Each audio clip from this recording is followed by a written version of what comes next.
Hey guys, so this video is gonna be my August bullet journal spread layout, and yeah, so welcome back to my bullet journal series. And obviously, as you can tell, I decided to make August a Ghibli Animations themed spread. And I've been obsessing over all the Ghibli Studio films, animations. They're just so aesthetic, and I don't know, I just love them. The first one that I watched was in 4th grade, I believe, and it was My Neighbor Totoro. And Totoro will always have a place in my heart. He's like, she. We don't label. Totoro is a very loving character and very classic to Ghibli Studio, as Totoro is like the label, the brand. But that was the first one I watched in like 4th grade, and then afterwards in 8th grade I saw, or was it 8th grade? I have no idea. I saw Spirited Away in theaters because my movie theater was having a Ghibli Studio marathon movie thing. They were showing certain movies in the theater, and I decided to go with my cousin and watch. And then recently I have been trying to watch as many as possible. The last one that I've seen was The Wind Rises, and that one was alright for me. It's not my favorite, but I still just like love all the entire art and concepts of Miyazaki's mind. Like, I've been watching so many videos of just how his brain works because he's literally a mastermind. I love every single animation. Obviously, I have my favorites. I think, okay, like I said, Totoro has a special place in my heart, but I think my favorite one is Howl's Moving Castle. I fell in love with it. I don't know why, but I kind of simp over Howl, but we're not going to talk about that because Sophie and Howl are literally so adorable, and their relationship is so wholesome, and the meaning behind the movie is so in-depth. I would definitely look up like the entire history behind it because there's definitely a lot more meaning behind it than it can seem. It talks about like the meaning of beauty, love, war, and friendship, and there's just so many things behind it. But on top of that, I just love Ghibli Studio art. It's just so aesthetic, and I definitely have a newfound appreciation for anime and just all the art because, I don't know, it's just so aesthetic about it. I feel like growing up, I just kind of took it for granted, and now that I'm older, I'm like, it's so beautiful, oh my gosh. But yeah, I also forgot to mention, I saw Ponyo when I was in like, I think I saw it before I saw Totoro.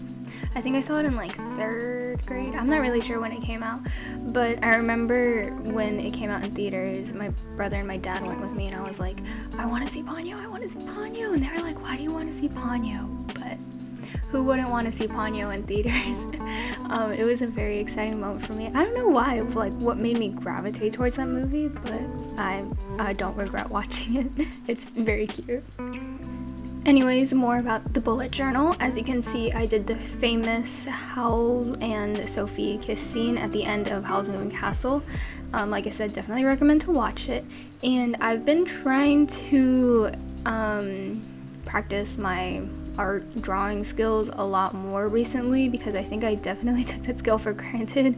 A lot of people have mentioned I'm really good at art and stuff, but I guess I never really took it into practice, and it's something that really lights a fire in me, and it's like a really big passion of mine, so I definitely think I should be practicing it a lot more and hopefully take it into the future. I think it's something that I've just kind of left on the side and never really focused on, but nowadays I am trying to put that into practice and hopefully intertwine it into things that I'm doing now. For example, I'm like historian in a lot of clubs at my school, and being historian, you can practice like graphic arts, media, and things like that. So yeah, I'm just trying to practice my skills and trying to find a way I can use it for a living, because it's definitely something I'm not going to get tired of, because arts really motivate me. Art is what really motivates me. That was not English. As you can see, I'm not good with words, so that is why I'm better at art. And I'm not really happy with how the left page turned out, just because the straight lines, it's still getting to me. Without having a grid in this page, or in this journal, it's still a work in oh my gosh, what is English? It's still a work in progress, but I am trying to learn to appreciate it more. And on this calendar, I'm most likely just gonna put like overall monthly dates, so things like events and like I don't know an example. I didn't write anything in yet, but I wrote like the first day of school. I'll possibly put days that I have work in, just because those take up like an entire day. And yeah, that's pretty much the August title page. And then now I am going to be doing my habit tracker. I decided to put Totoro, his little like top half of his face with his ears, and my habit tracker consists of workouts, Duolingo, and I forgot what the other one was. What was it? I don't know. It'll pop up on what did I write? I don't have my bullet journal with me right now, like right in front of me. Oh my gosh, what did I write? It's so tiny.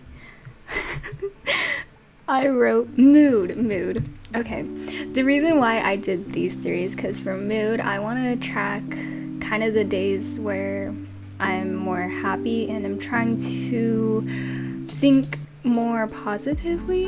A lot of people think I already think very positively, but in my mind, that's kind of a stress reliever for me, I guess. If you see me smiling, that's just me that's the way I try to compose my stress, and that's just the way it comes out, I guess, which isn't a bad thing. But obviously things still get stuck in my mind that definitely should leave and not take over and try to make it a bad day. So I'm just trying to lay out and show like to my future self that, hey, you have good days and you have very few bad days. You just need to see that the good days are a lot better than the bad days. It also helps me just see how like I've been that month, how that month was for me, and I guess how I could improve on that. And then Duolingo, I am trying to learn Korean and Japanese, so we'll see how that goes. I haven't been touching Duolingo recently. I did it for like 2 weeks, and then like the third week was last week, but I'm mostly trying to just focus on the alphabet so that I can be able to read it immediately, because obviously that's basically a way to communicate. And if I ever travel to Korea or Japan again, then it'll definitely be easier to navigate with all the signs and stuff. So I would definitely like to practice that, because I definitely know I'm going to go back to Japan in the future, and learning Japanese would be really cool, especially since I'm watching a lot more animes now. And workouts, I've stopped doing Chloe Ting's workout programs just because I've done so many that I kind of got bored of them, and I need to find a workout schedule that works best for me so that I can have more consistent and accurate workouts. And yeah, so that's that spread. And obviously I smushed them together. I found that this spread inspo from Amanda Rachley. She is a bullet journal YouTuber, and I definitely recommend watching her videos because she's very, very good. And she's oh my gosh, she's just so good at drawing, sketching, calligraphy, and all that stuff. So then this spread, I did budgeting on the left and sleep on the right. For budgeting, obviously I had to put No Face there because No Face and his greedy self with his gold. I'm trying to reduce the number of buying impulses I have and trying to be more wise with my money, because I do have future plans with saving up, and especially with college, I do need to make it a habit to make more of the money that I get into savings, but obviously not making myself miserable. Definitely trying to make my money flow to the right places to make it worth it. in the end, because obviously I'm still young, so anything I really buy, it's not really gonna be like long lasting, because obviously money only buys me short-term happiness. And then I went back to Totoro just to darken things a bit, and I added some falling leaves in the back.